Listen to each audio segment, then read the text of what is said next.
আমি তো ভেবেছিলাম ও যে কোনোদিন আমাকে চিনতো সেটাই ও ভুলে গেছে। তোমাকে ভুলে থাকতে পারলে বরং আপু ভালো থাকতো রাশেদ ভাই। তোমাকে ভুলে থাকার জন্য চারিদিক থেকে অনেক প্রেশার আসছে। আপু না পারছে তোমাকে ভুলতে, না পারছে তোমাকে ভুলে নতুন জীবনে প্রবেশের আনন্দে মেতে উঠতে। ভাইজানের শরীর খারাপ আর বড় ভাবে বাপের বাড়ি ঘুরতে চলে গেল। সেটাই তো দেখছি। পতিব্রতা নারীর অ্যাক্টিং করে শুধু। ও, এইবার বুঝতে পেরেছি, এগুলো আরফান আর দীপালির টাকা। জুলফিকার টাকাগুলো চুরি করে এখানে লুকিয়ে রেখেছে, তাই সেদিন ওর ঘরে পুলিশ টাকা খুঁজে পায়নি। আব্দুল্লাহ আসার আগে টাকাগুলো লুকিয়ে ফেলতে হবে।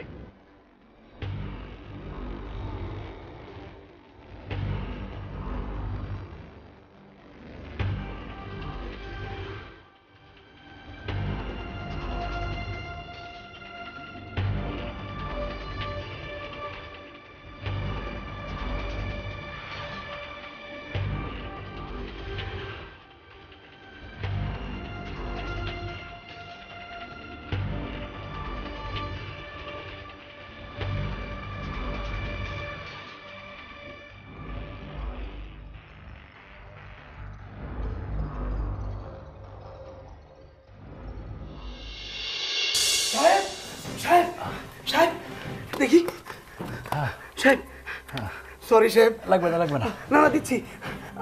আমার লিগে আপনি আমার ফরগিভ করবেন। আমার লিগে আপনার হেডে আঘাত লাগছে সাহেব। আরে কাসেম, না তুই ভাবিস না। ওঠ ওঠ, তোকে আর ক্ষমা চেতে হবে না, বরং আমার উচিত তোকে ধন্যবাদ দেয়া। তোর জন্য যে কি বড় উপকার হলো আজ। উপকার? হোয়াট উপকার সাহেব? তোর জন্য একটা জটিল ধাঁধার সমাধান হয়ে গিয়েছে। সাহেব, আমি তো নট আন্ডারস্ট্যান্ডিং। না মানে ওই আমি মাথায় আঘাত পেয়ে সব ভুলে গিয়েছিলাম না, আজকে আবার আঘাত পেয়ে সব মনে পড়ে গিয়েছে। এটা সম্ভব হয়েছে শুধু তোর জন্য। Thank you. ওয়েলকাম সাহেব। আচ্ছা শোন, তুই আমার এত বড় একটা উপকার করলি, তোকেও তো আমার উপকার করা উচিত। আচ্ছা আমি তোকে হাতুড়িটা খুঁজে দিচ্ছি, ঠিক আছে? এই যে কাশেমি হাতুড়ি দিয়ে পেরেকের মাথায় আঘাত করবে, আর আমি এই টাকাগুলো লুকিয়ে চোরের মাথায় আঘাত করব। এনে এবার চল। সাহেব, হোল্ড মাই হাত। এবার আমি সামনে সামনে ওয়াক করব, আপনি আমার পেছন পেছন ওয়াক করবেন। ওকে, যাবা না।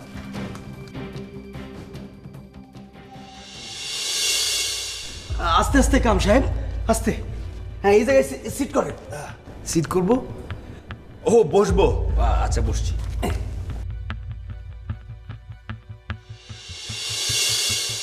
কি হয়েছে তোমার? মাথায় হাত দিয়ে বসে আছো? হেডে ব্যথা লাগছে। সে কি? কি করে লাগলো? আসলে ম্যাডাম, আমার লিগেই লাগছে। আমি স্টোর রুমে হাতুড়ি ফাইন করতে গেছিলাম, সেখানে সাহেব আমার সাহায্য করতে যায়, আলমারির সাথে আঘাত লাগছে। আচ্ছা কাশেম, তুমি একটা হাতুড়ি নিজে নিজে খুঁজতে পারো নি? তুমি জানো সে অসুস্থ, মাথায় আঘাত লেগেছিল, তারপর থেকে সে অনেক কিছু ভুলে গেছে। জোৎস্না, সব কথা না শুনে শুধু শুধু কেন ওকে বকছো? তুমি থামো, তুমি আমার কোনো কথাই শোনো না। তুমি জানো না তুমি অসুস্থ, তারপর তুমি কাজ করতে চলে যাও। কতবার বলেছি তুমি রেস্ট করো রেস্ট করো, না তা না করে এদিকে যাও ওদিকে যাও। শোনো শোনো, একটু শান্ত হও, একটু শান্ত, প্লিজ বসো বসো। বসে আমি কি করব? তুমি তো আমার কোনো কথাই শুনবে না। তার চেয়ে বরং আমি আমার বাপের বাড়িতে চলে যাব। বাপের বাড়ি? ওখানে তুমি কার কাছে যাবে? ওখানে তো তোমার মা বাবা ভাই বোন কেউ থাকে না।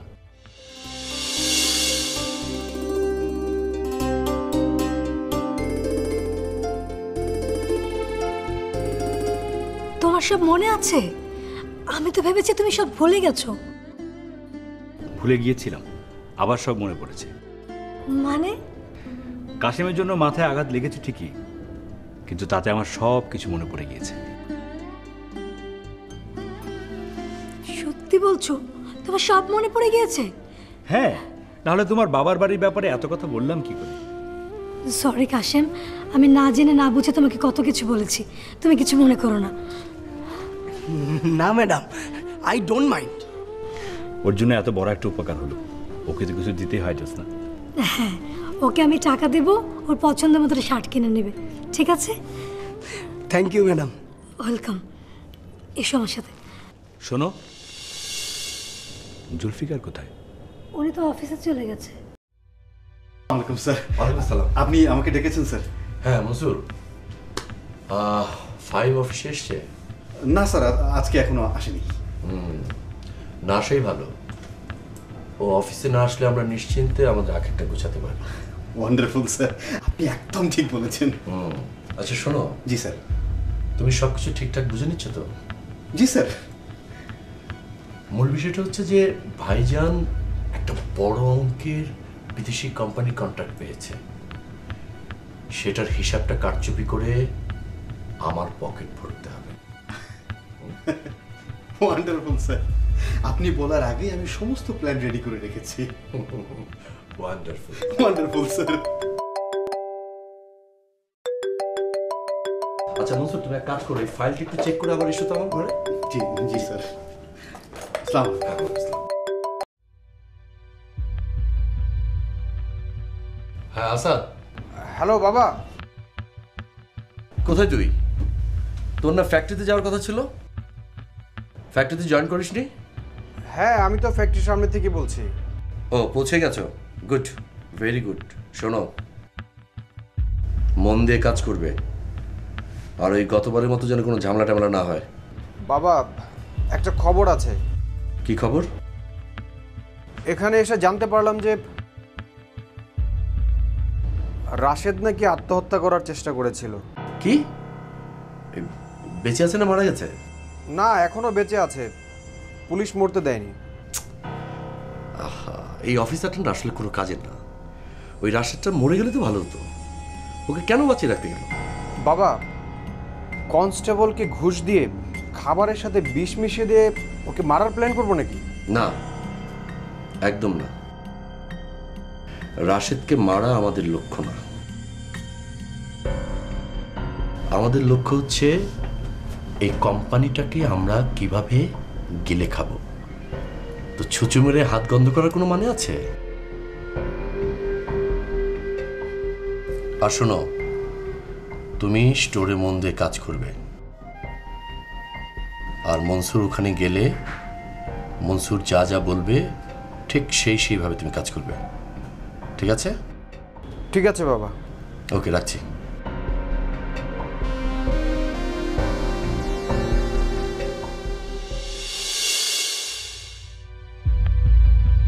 ফাহিমার আপু এখন কি করছে কে জানে। ওরা যদি এইভাবে ঘন ঘন দেখা করে আর ওদের মধ্যে যদি প্রেম হয়ে যায়, এ আমি কি ভাবছি, কেন ফাহিমের ব্যাপারে এখনও এত পজিটিভ হচ্ছি। আমার তো ওকে ভুলে যেতে হবে। ফাহিমার আপুর বিয়ে হবে, ওদের মধ্যে যদি প্রেম হয় তাহলে তো তা কোনো ভুল নেই। আমি আর ফাহিমের ব্যাপারে পজিটিভ হব না। বাড়িতে থাকলেই আজে বাজে কথা মনে হবে। আমি বরং এনজিওতে চলে যাই। অস্মিতা, তোর এখন কোনো কাজ আছে? হ্যাঁ মা, আমি একটু এনজিওতে যাব। এর আগে তাহলে কোথায় গিয়েছিলি? কলেজের নোট নিতে বান্ধবীর বাসায় গিয়েছিলাম। সরি মা, তোমাকে মিথ্যে বলতে হলো। শোন, এনজিওতে যাওয়ার পথে তোর বাবার এই টিফিন বক্সটা নিয়ে যাস। যাওয়ার সময় আজকে রেখে গেছে ভুলে। আমি কেন? তুই ফ্যাক্টরিতে গেলে কি হবে? ও বুঝেছি, ভেবেছিস ফ্যাক্টরিতে গেলে ফাহিমের সাথে দেখা হয়ে যাবে, তাই তো? কিন্তু এখন ফ্যাক্টরিতে যায়নি, ও বাসায় আছে। ঠিক আছে, দাও, যাচ্ছি।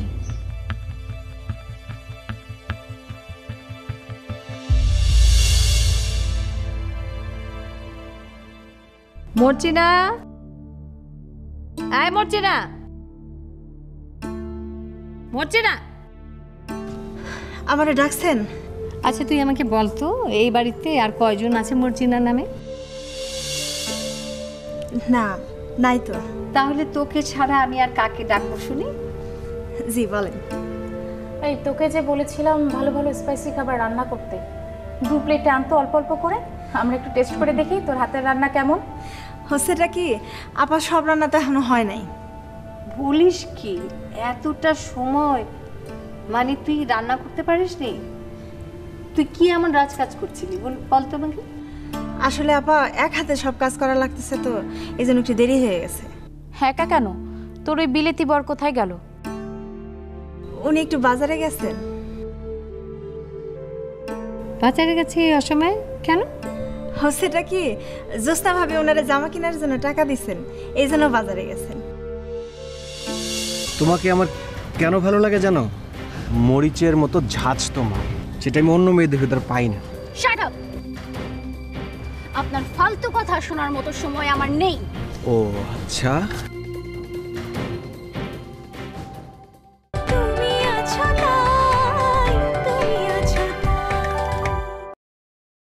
তোর বরকে জামা কিনতে টাকা দিল কেন? হচ্ছেটা কি ভাবি,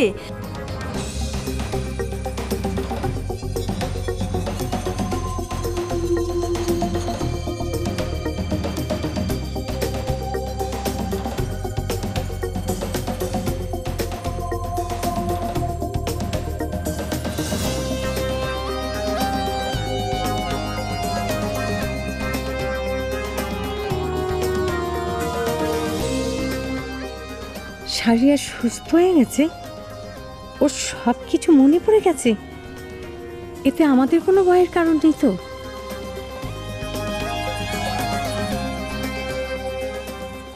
তাই জোস্না ভাবি খুশি হয়ে তারে জামা উপহার দিছে। বড় ভাবির চামচাগিরি করতে করতে বড় ভাবির মতো নাটক করা শুরু করেছে। ঠিক আছে, তুমি এখন যাও। যা। ভাবি, তুমি কিছু ভাবছো? না, কিছু না। শাহরিয়ার একেবারে পাগল হলেই ভালো হতো, তাহলে ওকে একেবারে পাগলা গারোতে রেখে আসতাম। একদম ঠিক বলেছ, বাসার অন্তত কিছু জঞ্জাল কমতো।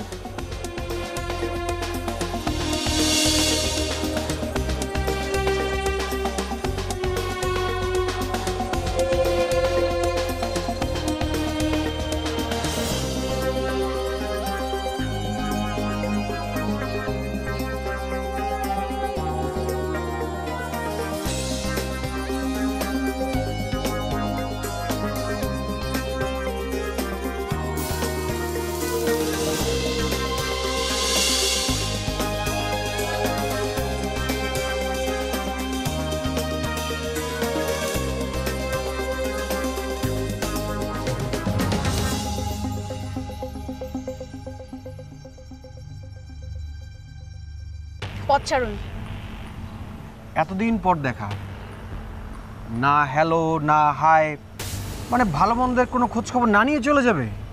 দেখুন এসবের কোনো সময় আমার নেই, পথচারণ। ও তা কিসের জন্য তোমার সময় আছে?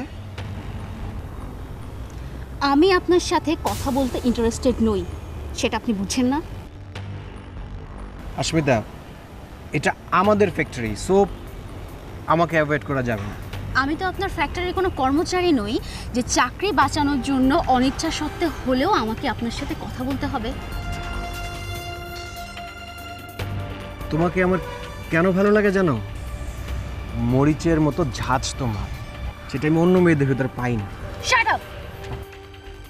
আপনার ফালতু কথা শোনার মতো সময় আমার নেই। ও আচ্ছা,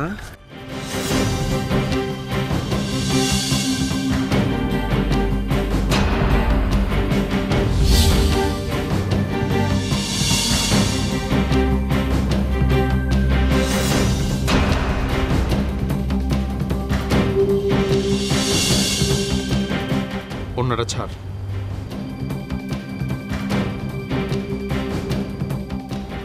সরি ভাই, মানে তুমি না মাত্র বললে তুমি আমার সাথে যাবে? কারণ মন থেকে নিজেকে মুছে ফেলার জন্য আপনাকে ব্যবহার করেছিলাম, এই জন্য সরি। আর আপনার সাথে কোথাও যাওয়া আমার পক্ষে সম্ভব নয়।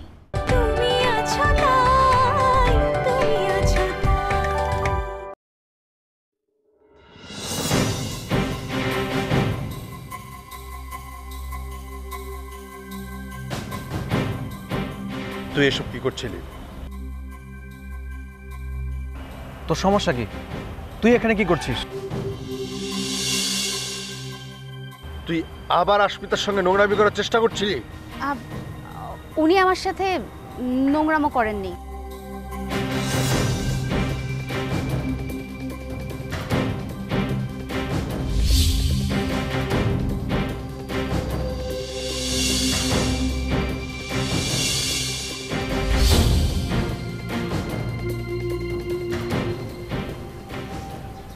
তুমি ওকে বাঁচাতে চাইছো কেন? আমি কাউকে বাঁচাতে চাইছি না, আর আমরা পূর্ব পরিচিত বন্ধু, এই জন্যই আমরা কথা বলছিলাম। আর বন্ধুদের মাঝে এসব মারামারি খুনসুটি হতেই পারে, এজন্য সিনক্রেট করার কোনো দরকার নেই। এসব তুমি কি বলছো আশমিতা? ফাহিম, আশমিতা কি বলছে সেটা না বোঝার মতো মানুষ তুই না।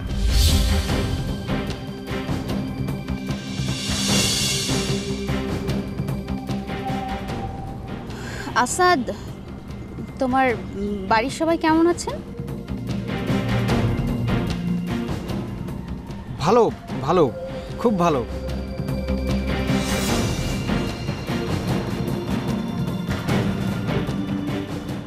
তোমার বাড়ির সবাই কেমন আছে? হ্যাঁ, আমার বাড়ির সবাই অনেক ভালো আছে।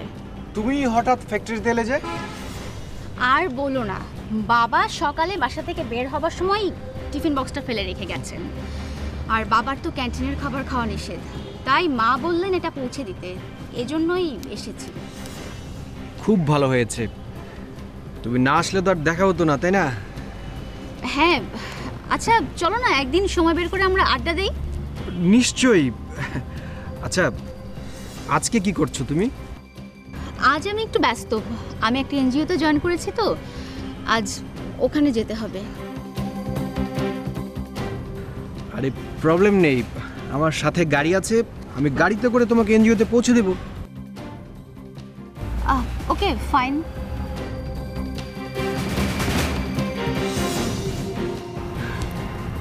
Sorry, by.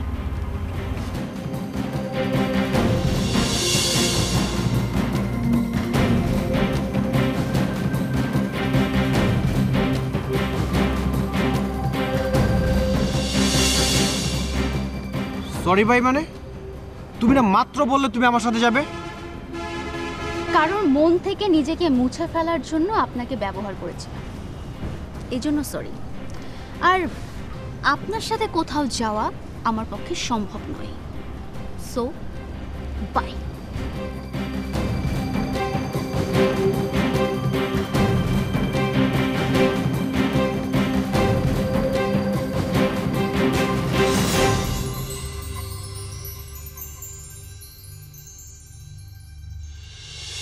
তুমি ওকে বাঁচাতে চাইছো কেন? আমি কাউকে বাঁচাতে চাইছি না, আর আমরা পূর্ব পরিচিত বন্ধু, এই জন্যই আমরা কথা বলছিলাম। আর বন্ধুদের মাঝে এসব মারামারি খুনসুটি হতেই পারে, এজন্য সিনক্রেট করার কোনো দরকার নেই। খুব ভালো হয়েছে, তুমি না আসলে তো আর দেখা হতো না, তাই না? হ্যাঁ, আচ্ছা চলো না একদিন সময় বের করে আমরা আড্ডা দেই। নিশ্চয়ই।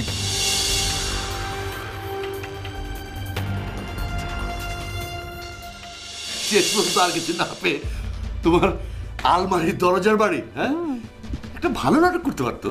আর তোমারও কথা, যেরকম ক্লাস সেরকমই তো করবে, ও আবার ভালোটা কি পাবে? এমনিতে বাসার সবাই জানে যে আমি রাশেদকে বাঁচাতে চেয়েছিলাম, আর এখন যদি জানে টাকাগুলো আমার কাছে আছে, তাহলে তো সবার সন্দেহ আরো দৃঢ় হবে যে আমি রাশেদের সঙ্গে হাত মিলিয়ে আরফান আঙ্কেলকে খুন করেছি। ও আমার কাছে কিছু জানতে চায়নি আমি কেমন আছি। চেয়েছে, খুব অভিমান করেছিল তোমার উপর। রাশেদ ভাই ভেবেছে তুমি তাকে ভুলে গেছো, কিন্তু আমি তাকে ভালো করে বুঝিয়ে এসেছি যে তুমি তাকে একদম ভুলে যাওনি।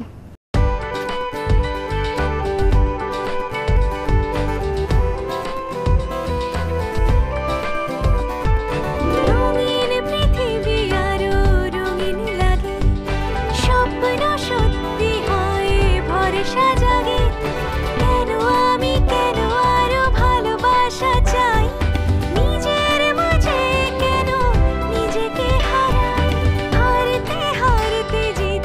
সামনে